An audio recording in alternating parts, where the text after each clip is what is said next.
여러분, 오늘부터 우리는 레위기 강해를 통해서 함께 말씀을 나누려고 합니다. 지금까지 우리는 수요 기도회를 하면서 느헤미야 말씀을 함께 나누었죠. 그리고 야고보서 말씀을 함께 나누었습니다. 제가 다음 교회를 개척해서 시작하면서 느헤미야 말씀 그리고 야고보 말씀을 강해한 이유는 여러분들에게 익히 설명해 드렸습니다.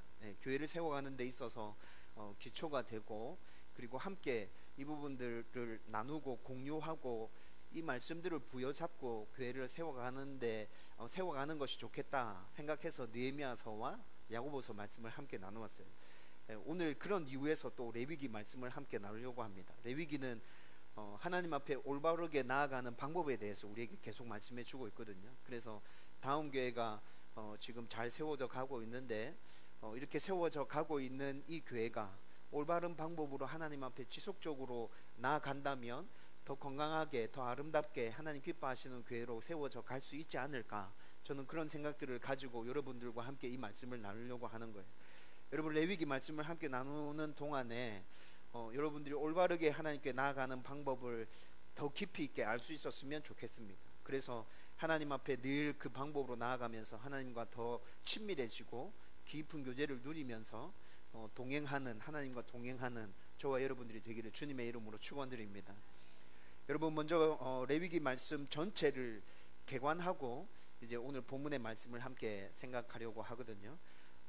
오늘 우리가 나누려고 하는 이 레위기 이 제목의 뜻은 레위인들에게 해당하는 것이라는 뜻을 가지고 있습니다.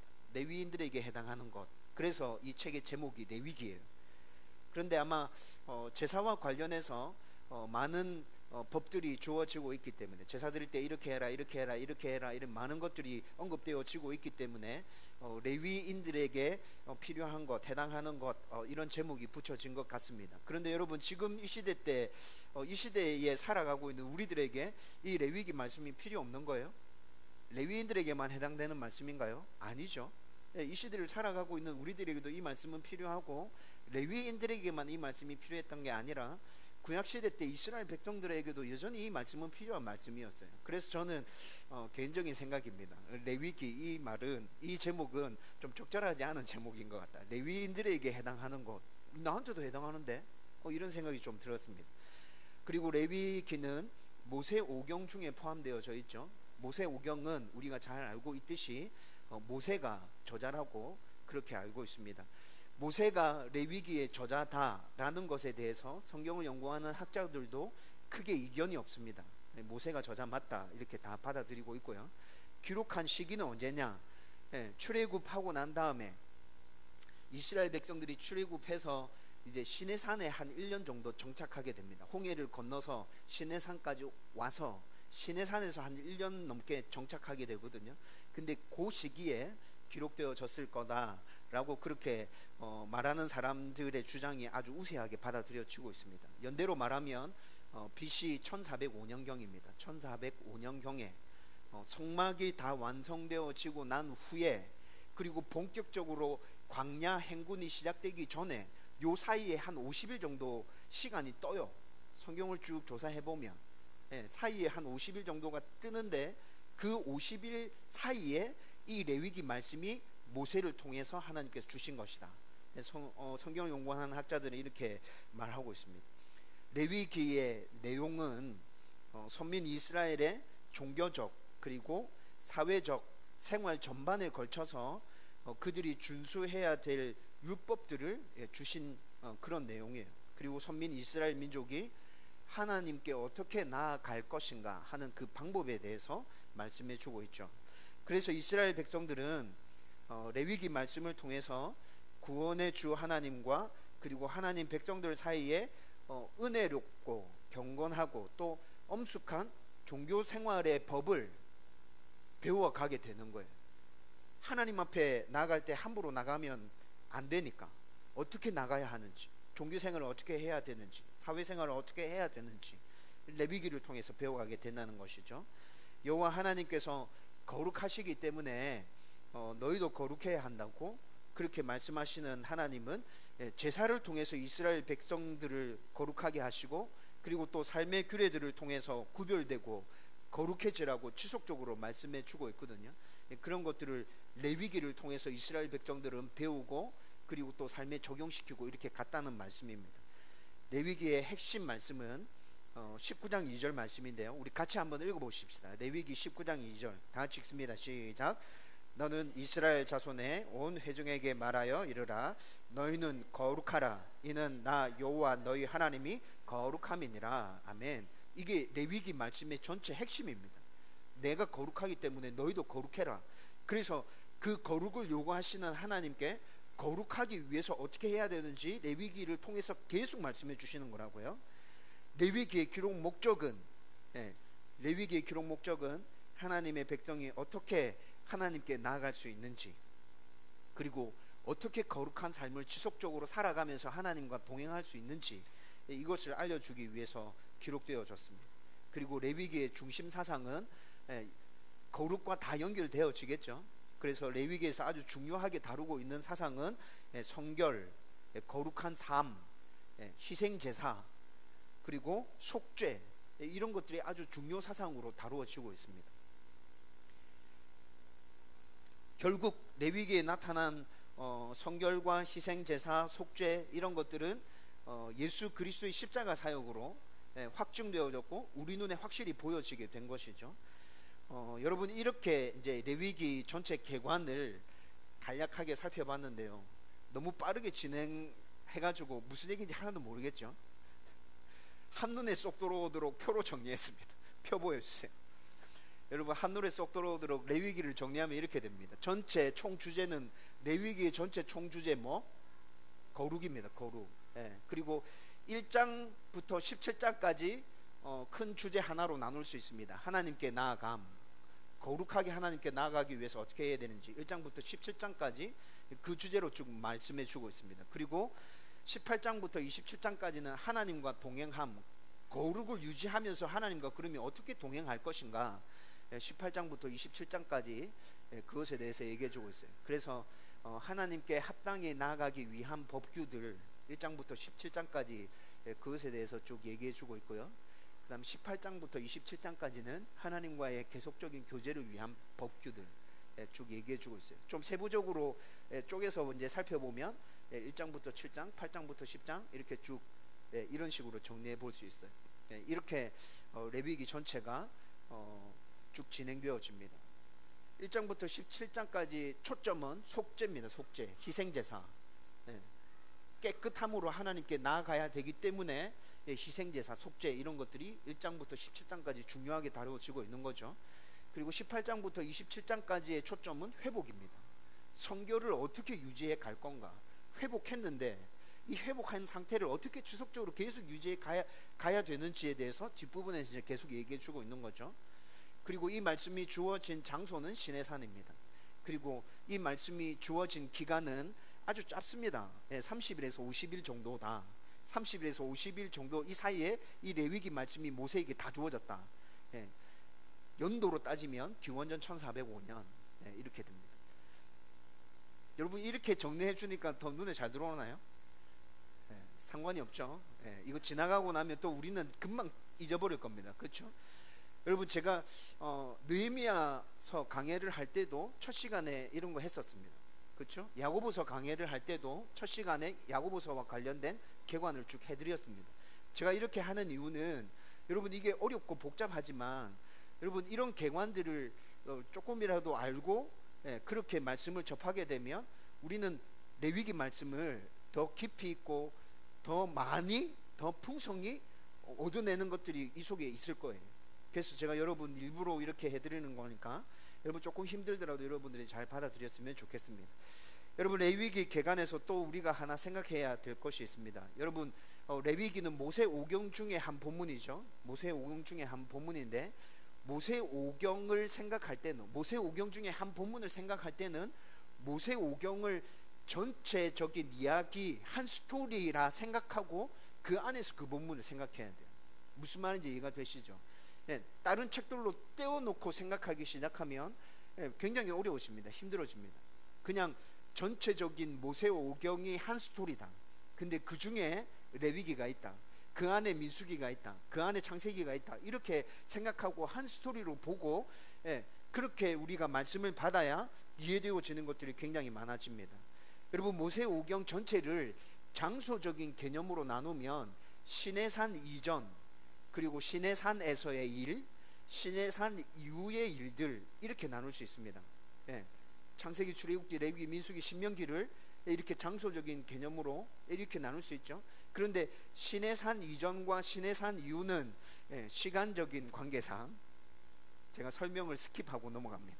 이거 설명하기 시작하면 오늘 밤에 한 9시 넘어서 이제 설교를 마치고 우리는 기도에 들어가야 되거든요. 다 스킵하고 넘어가고, 시내산에서 있는 기간 동안 굉장히 중요한 일들이 있었습니다. 1년 남짓한 기간인데요, 시내산에서 도대체 어떤 일이 있었냐. 출애굽기 19장부터 민수기 10장까지가 시내산에서 있었던 일입니다. 시내산 1년 정도 있었을 때 기록되어진 일이거든요. 근데 시내산에서 어떤 일이 있었냐. 출애굽해서 이스라엘 백성들이 시내산에 도착했을 때 하나님께서 이스라엘 백성들과 언약을 체결하십니다. 그게 출애굽기 19장에 나타납니다. 하나님께서 체결하신 언약은 어떤 언약이죠? 나는 너희의 하나님이 되고 너희는 내 백성이 되리라. 여러분, 이거 성경 전체에서 제일 중요한 언약입니다. 이거 시내산 언약이라 하거든요. 출애굽기 19장에서 시내산에 도착한 이스라엘 백성들과 하나님이 이 언약을 맺어요. 나는 너희의 하나님 될 거다. 너희는 내 백성이다. 내가 책임진다. 너고. 하나님이 이 언약을 맺어주시고, 그리고 이 언약을 맺으신 하나님께서 명령하시는데 그 명령이 뭐였냐면 성막을 지어라. 성막을 짓는 것입니다. 그래서 출애굽기 뒷부분은 전부 다 성막 짓는 것과 관련된 말씀이 쭉 나옵니다. 여러분, 이게 무슨 말이죠? 나는 이제 너희들의 하나님이 될 건데, 너희들이 내 백성인데, 그래서 나는 너희들 가운데 거해야겠다. 내가 너희들 가운데 내가 왕으로서 내가 너희들과 함께 있어야겠다. 그래서 하나님께서 성막을 지으라고 말씀하시는 거죠. 성막이 다 지어졌습니다. 성막이 다 지어지고 난 다음에 그 성막은 이스라엘 백성들 한가운데 늘 위치하고 있었습니다. 뭘 얘기하는 겁니까? 하나님의 임재가 이스라엘 백성들 가운데 있다는 거죠. 하나님이 눈에 보여지지 않았기 때문에 이스라엘 백성들은 그 하나님의 임재를 받아들이기가 굉장히 힘들었습니다. 그런데 성막이 완성되어지고 그 성막이 늘 이스라엘 백성들의 한가운데 위치하고 있음으로 인해서 이스라엘 백성들은 좀 더 쉽게 다가왔습니다. 뭐가요? 하나님이 우리 가운데 임재해 계신다. 하나님이 우리의 왕이시다. 하나님이 우리를 다스리고 통치하신다. 이것이 좀 더 쉽게 와서 다가오는 거죠. 그리고 난 다음에 하나님께서 레위기에서 하나님께 나오는 법에 대해서 말씀해 주는 거예요. 내가 너희들 가운데 임재해 있는데 너희들은 그럼 나한테 어떻게 나와야 되냐? 이렇게 해라. 그래서 레위기 말씀을 주시는 거죠.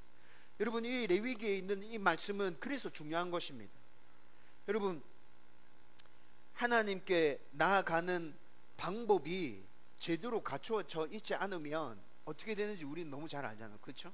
하나님이 우리 가운데 임재해 계시지만 그 방법과 그 절차를 제대로 지켜지지 않으면 하나님께 나아갈 수 있는 방법이 없어지는 거죠. 그렇죠? 임재해 계시지만 하나님 만날 수 있는 길이 없어요. 그런데 레위기를 통해서 이런 방법들이 주어져 있기 때문에 우리는 하나님께 나아갈 수 있게 되는 것이죠. 법이 주어졌습니다. 그러고 난 다음에 민수기 1장부터 10장까지는 이제 하나님 나라 백성으로서의 구체적인 모습이 갖춰집니다. 조직이 정비되어집니다. 군대가 만들어져요. 인구 조사를 해서 각 지파의 리더들을 세웁니다. 이게 민수기 1장부터 10장까지. 그런데 여러분, 이런 일들이 시내산에 있을 때 1년여에 걸쳐서 다 일어납니다. 여러분, 이제 느낌 오십니까? 시내산에서의 그 1년 동안 하나님께서 뭘 하셨는지 느낌 오세요? 선민 공동체로 하나님 나라의 백성으로서의 모습을 확실히 갖춰가고 있는 거죠. 언약을 맺으시고 그 다음에 하나님이 내가 너희들 가운데 있겠다. 성막을 통해서 그것을 확인시켜 주시고 법을 주시고 조직을 정비하게 하시고 군대를 만들게 하시고 진행하는 행군하는 순서를 정해서 말씀해 주시는 것을 통해서 이제 완전한 나라의 모습이 갖춰지는 거예요. 이렇게 다 갖춰지고 난 다음에 어떻게 합니까? 1년여의 세월이 지났어요. 모든 모습이 다 갖춰졌어요. 하나님께서 명령하십니다. 이제 일어나서 가자. 가나안으로 가자. 내 나라가 건설될 곳은 가나안이다. 글로 가자. 모든 것을 정비하고 난 다음에 하나님께서 이스라엘 백성들을 이끌고 가나안으로 가시는 거죠. 여러분, 이렇게 이 말씀들이 모세오경 전체를 통해서 이렇게 한 스토리로 쭉 진행되어져 가고 있다고. 그래서 우리는 레위기 말씀을 살필 때도 모세오경 전체 한 스토리 중에 일부분의 이야기다라는 것들을 머릿속에 집어넣고 레위기 말씀을 살펴봐야 한다는 것입니다. 여러분, 이제 오늘 본문을 이제 한번 살펴보려고 합니다. 제가 방금 이야기했던 이런 것들을 토대로 해서 오늘 본문을 들여다보기 시작하면 여러분 이해되는 것들이 굉장히 많아요. 첫 번째 뭐가 이해되어집니까? 여러분, 오늘 레위기 1장 말씀 우리가 읽었잖아요. 그런데 레위기 1장 말씀을 읽어보면 특별한 설명이 없어요. 하나님께서 왜 제사를 드려야 되는지 그 이유에 대해서 설명하시나요? 레위기 1장 말씀 보세요. 설명이 없어요. 하나님께서 그냥 번제를 드리라고 지시하고 명령하고 계세요. 우리는 굉장히 궁금해지잖아요.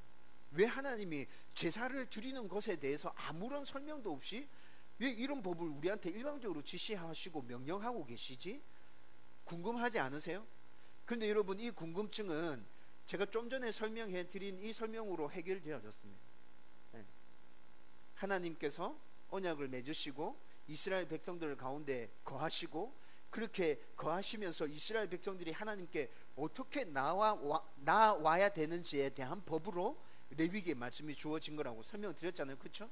여러분, 이렇게 모세오경 전체를 한 스토리로 놓고 이렇게 쭉 이해해 가다 보면 설명이 나타나지 않지만 바로 제사와 관련한 이야기가 시작되지만 받아들일 수 있게 되는 거죠.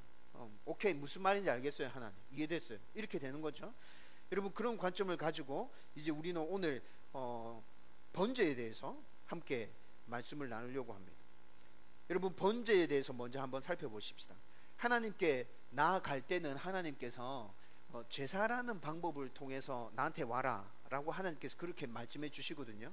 그런데 이 제사라는 방법을 통해서 신에게 나아가는 이런 방법은 고대 시대 때 우상을 섬기는 모든 사람들의 공통된 부분이었습니다. 그런데 하나님께서도 이런 부분을 통해서 나한테 나오면 된다라고 말씀하시면서, 그래서 좀 특이한 점은 제사 드리는 목적에 따라서 5가지 방법의 제사를 설명해 주고 있어요. 그래서 레위기 1장부터 7장까지가 그 5가지 중요한 제사들에 대한 설명입니다. 이 제사는 이렇게 해라, 뭐 이렇게 해라, 이럴 때 드려라, 막 이렇게 쭉 설명하는 거거든요. 그 5가지 제사 방법 중에 오늘 첫 번째 번제에 대해서 얘기해 주고 있는데요. 여러분, 그러면 우리는 또 이런 궁금증에 부닥치게 됩니다. 목사님, 구약시대 때는 제사가 필요했는지 모르겠지만 예수 그리스도께서 십자가 사역을 완성하시고 난 이후에는 제사 제도가 폐지됐잖아요. 근데 왜 우리가 레위기를 공부해야 됩니까? 이렇게 물어보는 성도들이 있었으면 좋겠습니다. 상당히 수준 높은 성도죠.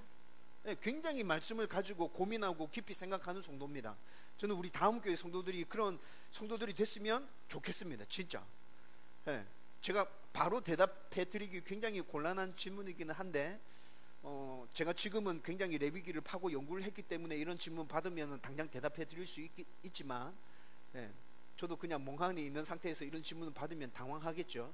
근데 여러분, 저는 이런 질문 받고 제가 당황했으면 좋겠습니다.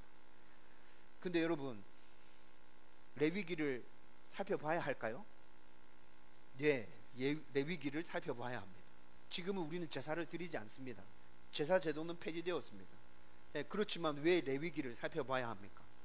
구약 시대 때 제사를 드리면서 하나님께 나아갔던 그 원리적인 부분과 우리가 지금 예수 그리스도의 십자가 사역을 통해서 예배와 기도로 하나님 앞에 나아가는 그 원리적인 부분이 똑같기 때문입니다. 여러분, 제사의 제도는 폐지되어졌지만 우리가 하나님께 나아갈 때, 제사 드리면서 나아갈 때, 예배와 기도를 드리면서 나아갈 때 똑같이 적용되어지는 그 원리는 마음의 가짐, 태도, 자세, 순종, 충성, 이런 것들은 똑같다는 얘기예요. 그래서 우리는 지금 레위기 말씀을 다시 살펴보면서 구약 시대 제사를 드릴 때 어떤 원리를 가지고 하나님께 나오라고 말씀하고 있는지 우리는 그것을 잘 살펴봐야 되고, 그 원리를 지금 이 시대를 살아가고 있는 우리의 삶에 적용시켜서 우리는 지금도 그렇게 하나님 앞에 나가야 한다는 것입니다. 여러분, 그래서 레위기에 있는 이 말씀이 나와 상관이 없다 생각하지 마세요. 나와 상관이 있다. 나한테 주시는 말씀이다. 나는 어쨌든 이 말씀 가운데서 하나님께 나아가는 원리를 붙들고 찾아내고 붙들고, 그래서 내가 하나님 앞에 진심으로 나아가서 하나님과 친밀한 교제를 누려야겠다. 여러분, 이런 마음을 가지고 레위기를 대하셔야 됩니다. 저와 여러분들이 그렇게 레위기 말씀을 묵상하고 들여다볼 수 있게 되기를 주님의 이름으로 축원드립니다. 여러분, 그래서 지금 이제 번제에 대해서 말씀해 주고 있는데요, 번제는 5가지 제사 중에서 제일 기본이 되어지고 제일 중요한 제사입니다. 그래서 번제에 대해서 먼저 얘기해 주는 거겠죠. 여러분, 번제는 자기 희생, 헌신, 그리고 온전한 순종, 이런 것들을 담고 있는 제사입니다. 하나님께 대해서 제가 진짜 막 뭐든지 다 순종하고 싶어요. 그런 마음의 결단들이 갑자기 확 일어나죠.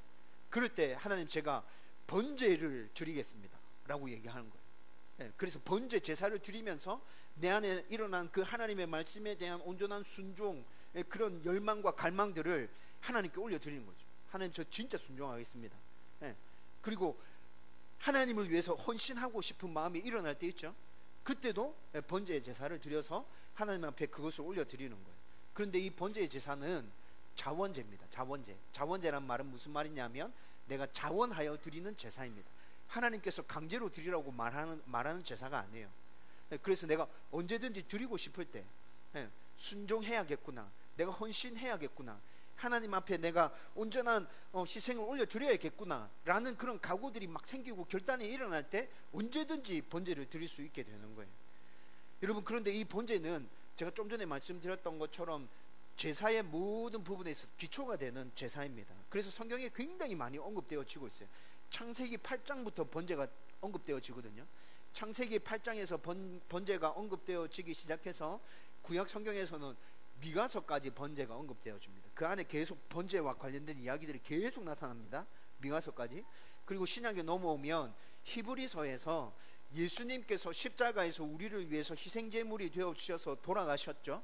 그런데 그 희생제물 되어주심을 번제로 표현하고 있습니다. 예수님이 십자가에서 돌아가신 게 번제의 제사였다, 이렇게 히브리서에서는 말씀해 주고 있어요.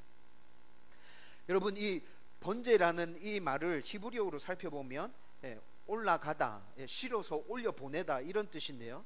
그래서 위로 올라가는 제사라는 뜻입니다. 번제는 위로 올라가는 제사라는 뜻이고, 그리고 희생제물을 완전히 불에 태워서 그 태우는 향기로운 냄새가 하나님 앞에 올라간다, 이런 의미를 담고 있는 제사이죠. 그래서 번제에 드려지는 제물은 수송아지, 수량, 수점소, 이런 것들을 번제의 제물로 드려지게 됐고, 그리고 흠없는 1년 된 것들, 그것들을 드리라고 말씀하고 있습니다. 그리고 비둘기에 대해서 말씀해 주고 있는데요, 비둘기는 수컷이나 암컷이나 아무거나 드려도 된다. 근데 흠없는 1년 된 거야 된다, 이렇게 말씀해 주고 있죠. 여러분, 앞서 말씀드린 대로 번제는 백성들이 드릴 때는 자원에서 드리는 제사였습니다. 그런데 하나님께서 제사장들에게 번제를 드리라고 말씀하시고 번제를 드릴 때를 정해 주셨어요. 제사장들이 번제를 드릴 때는 언제냐? 제사장들이 번제를 드릴 때는 매일 아침과 저녁 번제를 드려야 했습니다. 그리고 안식일날 7일에 한 번씩 번제를 드렸어야 됐고요. 그 다음에 매달 초 하루날, 매달 1일날 번제를 드려야 되는 거예요. 그 다음에 절기, 6월절, 장막절, 대속제일, 이런 절기 때 번제를 드렸어야 됐고, 그 다음에 안식년, 희년, 이때 번제를 드리라고 말씀하고 있습니다. 백성들은 자원에서 자기가 드리고 싶을 때 나와서 번제를 드리면 되는 것이고, 제사장들은 이렇게 하나님께서 정해주신 날에 번제를 계속 드리는 거죠. 그리고 번제를 드리는 방법은 오늘 말씀 가운데 번제를 드리는 방법에 대해서 계속 설명해 줬거든요. 제가 이 말씀을 연구하면서 새롭게 알게 된 거, 재물을 잡는 건 제사장이 잡는 게 아니었어요. 예. 목사님, 그거 목사가 이제 그걸 알았어요? 예, 저는 이제 알았어요. 저는 제사장이 잡는 줄 알았어요. 근데 제사 드리러 온 사람이 재물을 다 잡아야 됐었어요. 제가 제사장이 번제 드릴 때마다, 제사 드릴 때마다 그 짐승들 다 잡아내려면 제사장 진짜 할 짓이 아니다 라는 생각을 좀 했었거든요. 근데 그게 아니더라고요. 제사 드리러 오는 사람이 제사 드릴 그 짐승을 끌고 옵니다. 끌고 와서 손을 얹어서 기도합니다. 제사장이 기도하는 게 아니라 제사를 드릴 사람이 짐승의 머리에 손을 얹어서 안수합니다. 그리고 제사 드리는 사람이 직접 짐승을 잡습니다. 먼저 피를 뽑아내야 돼요. 먼저 피를 뽑아내서 제사장에게 주면 제사장은 그 피를 번제단에 뿌리게 됩니다. 그러고 난 다음에 이 제사 드리는 사람이 그 제물의 가죽을 다 벗겨냅니다. 그리고 각을 뜹니다. 그리고 머리를 자르고요. 그 다음에 그 짐승 안에 있는 기름들 다 이렇게 제거해내고, 내장들 다 제거해내고 막 이런 것들을 합니다. 그리고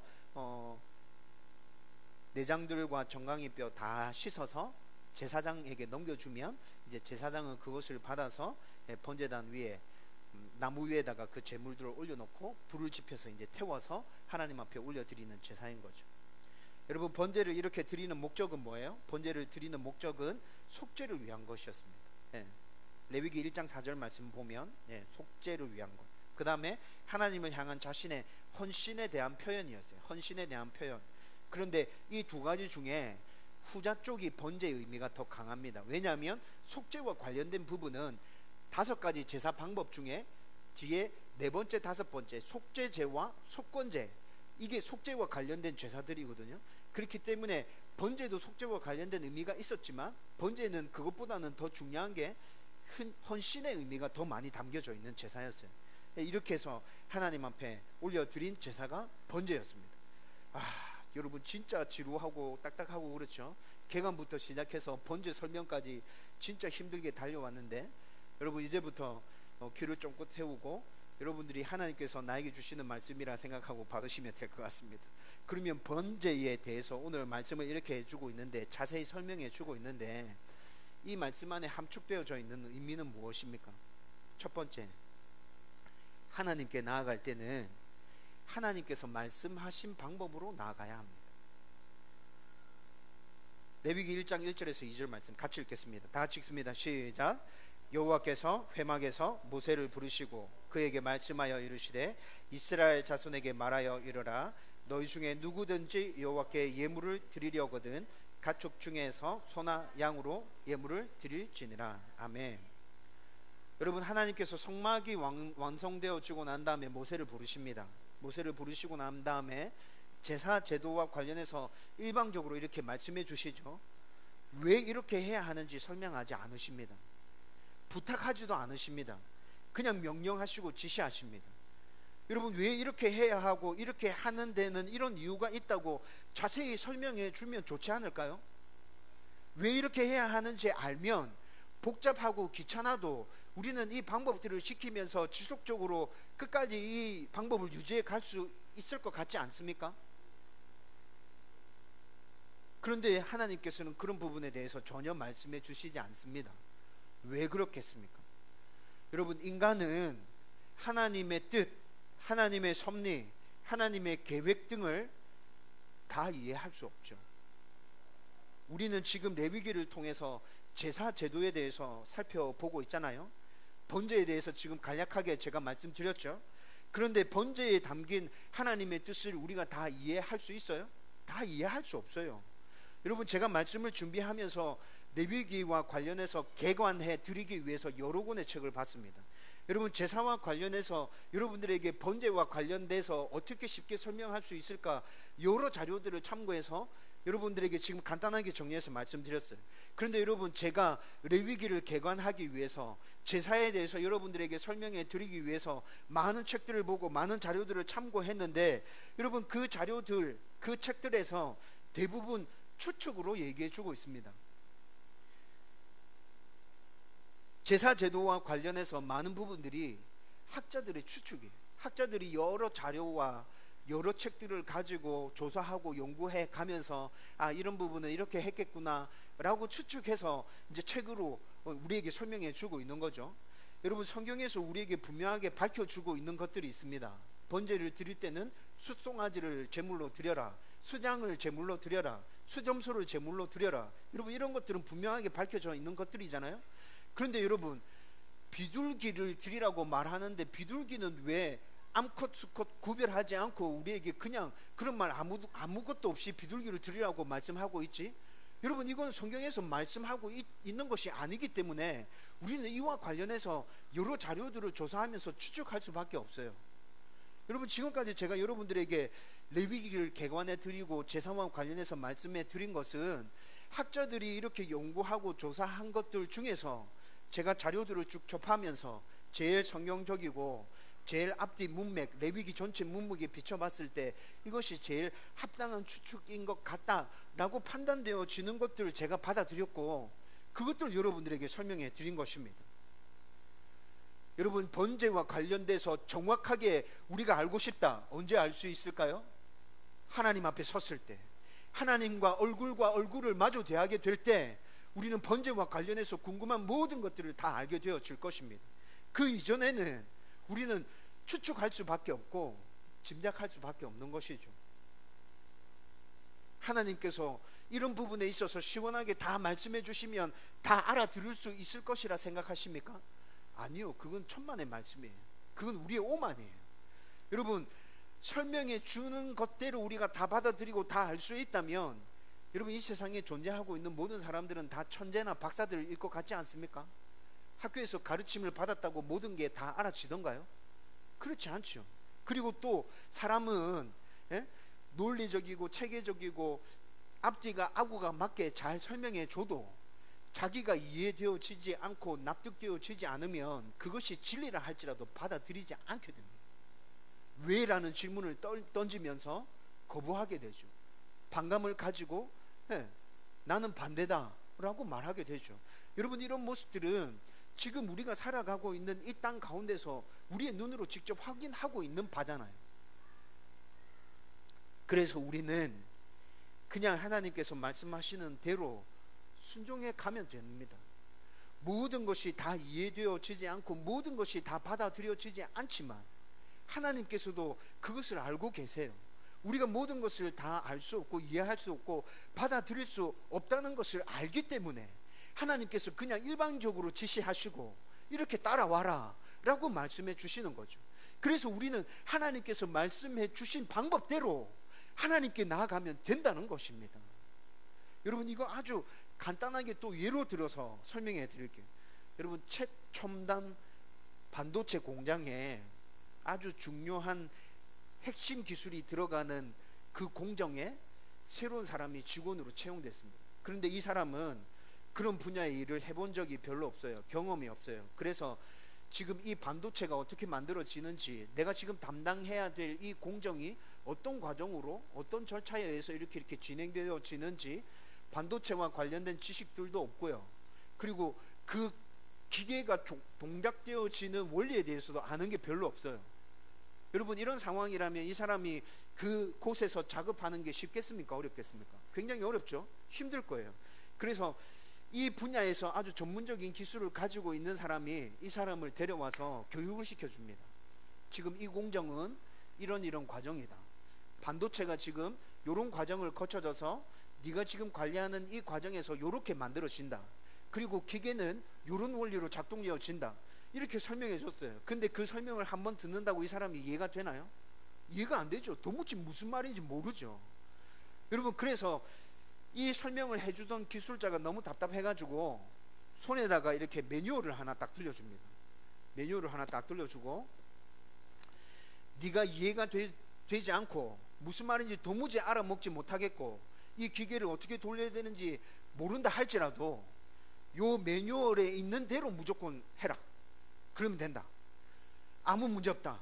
염려하지 마라. 걱정하지 마라. 여기 있는 대로만 해라. 그렇게 설명해주고 신신당부하고 거의 쇠뇌시키고 기술자는 이제 자기가 맡은 분야 일로 넘어갔어요. 이 사람이 이제 자기 일을 해야 돼요. 그러면 이 직원은 어떻게 일할 것 같아요? 매뉴얼에 나와 있는 대로. 매뉴얼에 나와 있는 대로. 그렇죠? 매뉴얼에 나와 있는 대로. 이게 어떤 원리로 작동되는지 몰라요. 지금 반도체가 어떤 공정을 거쳐가고 있는지 몰라요. 이 공정을 거치고 난 다음에 이 반도체가 어떻게 찍혀 나올 건지도 몰라요. 이 기계가 어떻게 움직이고 있는지도 몰라요. 아무것도 몰라요. 그런데 무조건 매뉴얼에 나와 있는 대로 시켜서 매뉴얼에 시키고 있는 대로 따라합니다. 문제가 생겼어요. 어떻게 합니까? 기계를 끕니다. 문제가 생기면 기계를 끕니다. 그러고 난 다음에 기술자를 찾아갑니다. 매뉴얼을 봐도 도무지 모르겠어요. 그래서 기술자를 찾아가요. 물어봐요. 어떻게 하면 됩니까? 매뉴얼이 안 나와요. 이렇게 됐어요. 그러면 기술자가 설명해 주는 그 설명을 듣고 또 와서 기계를 돌리겠죠? 여러분, 이런 과정들을 거치면서 이 신입사원이 1년 지나고 2년 지나고 3년 지나고 4년 지나면 이 분야에서, 이 공정에서 노하우가 쌓이잖아요. 그렇죠? 노하우가 쌓입니다. 점점 알아지게 됩니다. 어떤 과정으로 지금 이 반도체 공정이 진행되고 있는지, 이 기계는 어떤 원리로 움직여지고 있는지, 내가 하는 일이 무엇인지 알게 되어지죠. 여러분, 저는 이와 마찬가지라 생각합니다. 지금 이유를 설명해 주지 않아도 알 수 없어요. 그런데 하나님은 무조건 하라 그러세요. 왜요? 설명해 줘도 너희들 잘 이해하지 못해. 이거 어려워. 굉장히 어려워. 내가 모든 것들을 다 설명해 준다고 해도 너희들 받아들일 수 없어. 받아들이지 못해. 그렇기 때문에 그냥 내가 시킨 대로 해봐. 하나님께서 지금 이렇게 말씀해 주고 계시는 거죠. 순종하고 따라가다 보면 우리는 하나님이 어떤 분이신지 알게 되어질 것입니다. 순종해서 따라가다 보면 여러분, 이 제사 제도가 나에게 어떤 의미인지 알게 되어질 거예요. 제사가 이렇게 복잡하고 이렇게 힘들고 이렇게 번거로운데 따라 하다 보면 하나님께서 왜 이렇게 하라고 말씀하시는지 이해가 되어진다고요. 죄의 비참함과 그 죄 가운데서 속박되어져 있는 내 존재가 얼마나 참혹한지, 하나님의 긍휼과 그 은혜가, 예수 그리스도의 구속이, 성령의 인치심이 얼마나 나에게 필요한 것인지 우리는 이렇게 제사를 드리다 보면 자연스럽게 알아질 거예요. 그래서 사무엘 선지자가 얘기합니다. 뭐라 얘기합니까? 순종이 제사보다 낫다. 순종이 제사보다 낫다. 하나님께서 말씀하신 방법에 따라 순종함으로 하나님께 나아가는 저와 여러분들이 되기를 주님의 이름으로 축원드립니다. 여러분, 하나님께서 말씀하신 방법으로 하나님께 나아갈 때 거기에는 우리의 온전한 헌신도 포함되어져야 합니다. 여러분, 오늘 말씀에서 번제를 드리는 방법에 대해서 아주 자세하게 설명해 주고 있죠. 제가 번제에 대해서 설명해 드리면서 번제를 드리는 방법에 대해서 여러분들에게 설명해 드렸습니다. 소와 양과 염소를 제물로 드리기 위해서 끌고 나왔습니다. 그 제물들을 제사 드리러 나온 사람이 직접 잡아야 된다 그랬죠. 여러분, 그 과정을 한번 생각해 보세요. 여러분, 번제를 자주 드리고 싶어요? 그 과정을 떠올려 보세요. 머리에 피 비린내 생각해 보세요. 피가 튀고 내 몸에 피가 묻고 한 번도는 아니고 익숙하지 않은 그 일을 내가 하면서 낑낑대고 있는 모습들을 한번 생각해 보라고. 여러분, 번제를 자주 드리고 싶겠어요? 저는 번제를 자주 드리고 싶은 마음이 안 생길 것 같아요. 자원제로 해주신 게 너무 감사하다는 생각이 들더라고요. 이게 의무가 아니라 자원제라서 진짜 감사하구나. 이거 일주일에 한 번씩 이런 방법으로 번제를 드리라 이러면 와, 진짜 미치겠다.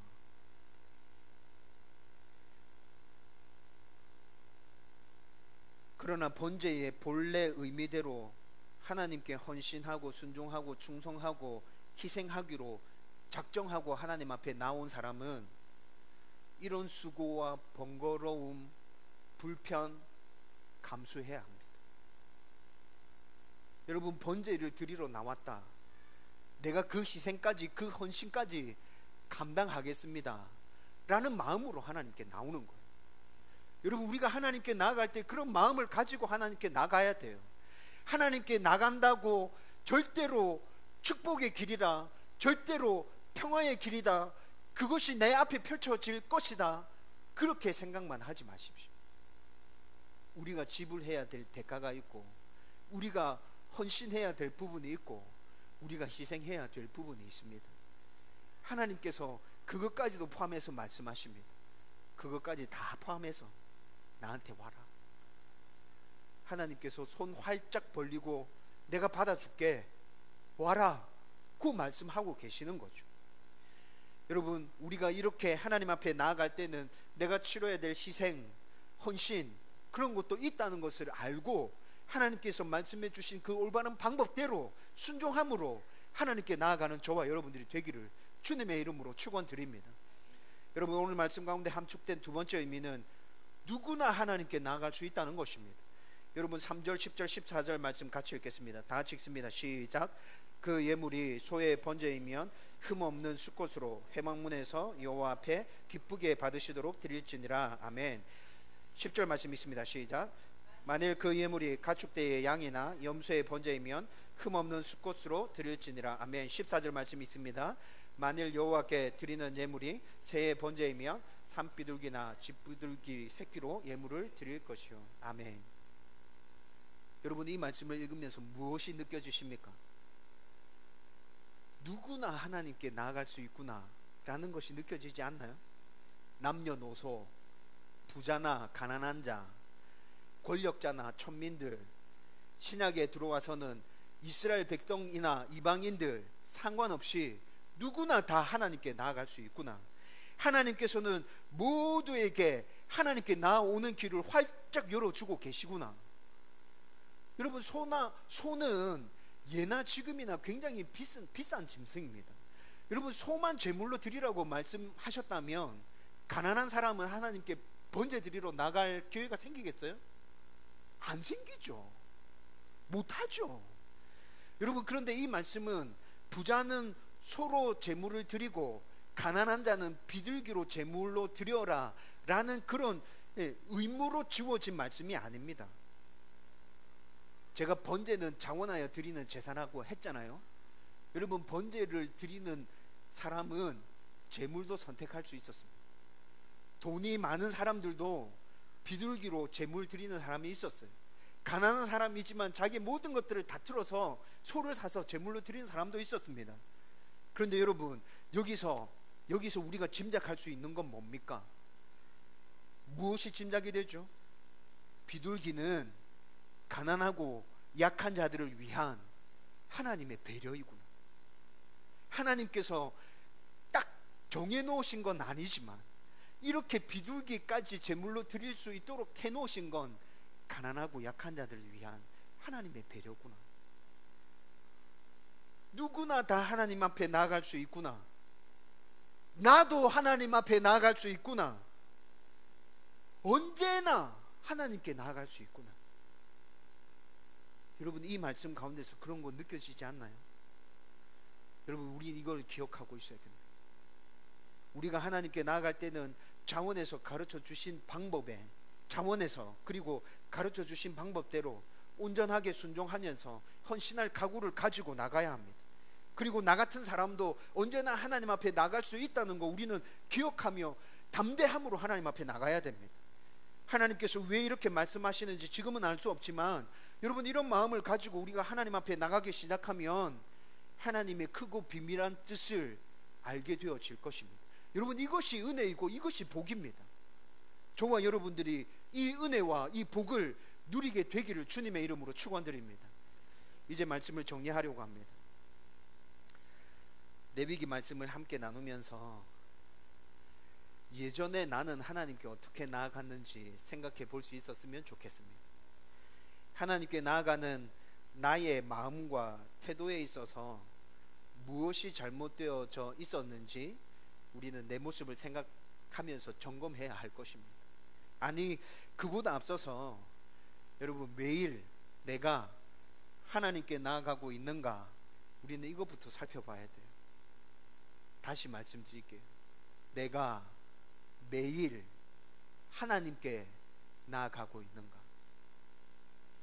말씀으로, 기도로, 찬양으로, 나의 삶 전체로 우리는 언제나 하나님께 나아갈 수 있는데, 하나님께서, 예수님께서, 성령님께서 그 길을 활짝 열어 놓으셨는데 말씀에 기록된 대로 순종해서 따라가기만 하면 되는데 여러분들은 지금 어떻게 하고 계시죠? 매일 하나님께 나가고 계시나요? 마음과 태도를 잘 갖추고 하나님께 나아가십니까? 내 모습 가운데서 무엇이 잘못되어져 있구나 살펴보시면서 발견되어지는 것이 있습니까? 어떻게 고쳐 나갈 것입니까? 여러분, 저는 이런 것들에 대해서 여러분들 스스로가 깊이 생각할 수 있었으면 좋겠습니다. 제가 답을 드리지 않을 겁니다. 저도 고민할 겁니다. 내가 어떻게 하나님께 나아갈까? 내 모습이 온전하나? 내가 무엇을 고쳐야 되지? 여러분, 이런 것이 하나님 앞에서 온전하게 그리스도인의 모습으로 살려고 하는 자의 몸부림입니다. 저는 우리 다음교회 성도들 가운데 이 몸부림이 끊어지지 않았으면 좋겠습니다. 여러분, 요즘 제가 계속해서 깊이 묵상하는 것이 하나님과의 동행입니다. 즐겁고 행복한 동행. 매일 아침 하나님과의 동행에 대해서 묵상하게 되더라고요. 그리고 이 말씀을 준비하면서 또 이런 생각을 하게 됐습니다. 우리가 이렇게 하나님께 나아간다면, 이렇게 하나님 앞에 나아가기 위해서 내가 생각하고 지속적으로 몸부림치고 있다면 그것이 하나님과 동행하는 것이 되겠구나. 즐겁고 행복한 동행이 되겠구나. 정말 기쁨으로, 감사로, 순종으로, 헌신으로, 충성으로 하나님께 이렇게 날마다 나아가는 저와 여러분들이 되기를 주님의 이름으로 축원드립니다. 아멘.